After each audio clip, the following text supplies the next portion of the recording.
2019 میں سعودیہ کے ایک سائنٹسٹ نے تجربہ کیا۔ اس نے لیور سیلز پر تھوڑا سا زہر ڈالا، اس کے بعد اس نے اجوا کھجور کا ایکسٹریکٹ ڈالا۔ اس کے بعد جو سامنے آیا اس نے اسے حیران کر دیا۔ وہی بات ثابت ہوگی جو ہمارے نبی نے 1400 سال پہلے بتائی تھی۔ ہمارے نبی نے فرمایا جو شخص صبح اٹھ کر 7 اجوا کھجوریں کھائے اس پر نہ اس دن جادو اثر ہوگا اور نہ ہی کوئی زہر۔ صحیح مسلم اور صحیح بخاری دونوں میں مل جاتا ہے۔ اس سائنٹسٹ نے دیکھا کہ اجوا کا رس اس لیور سیلز پر موجود زہر کے خلاف اسے پروٹیکٹ کر رہا ہے۔ دونوں ایک ہی باتیں ہیں، بس 1400 سال کا فرق ہے۔ اب سمجھتے ہیں کہ جادو کے خلاف یہ کیسے اثر کرتا ہے۔ اجوا کے اندر فینولک کمپاؤنڈز پائے جاتے ہیں جو ہمارے دماغ کے نیورو ٹرانسمیٹرز کو ریگولیٹ کرتا ہے، اور جادو کا سب سے زیادہ اثر دماغ پر ہوتا ہے۔ خوف، اینگزائٹی، ڈپریشن، یہ سب دماغ میں ہی ہوتا ہے۔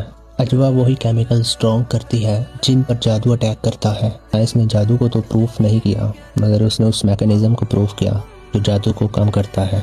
2015 میں کنگ ساؤتھ یونیورسٹی میں یہ پروف کیا گیا کہ اجوا میں اینٹی ٹیومر کمپاؤنڈز ہوتے ہیں جو کینسر سیلز کو روکتے ہیں۔ ایک کھجور جو مدینہ میں اگتی ہے، جس کو ہمارے نبی نے اسپیشلی نام لے کر بتایا، آج وہی بات سائنس نے پروف کی ہے۔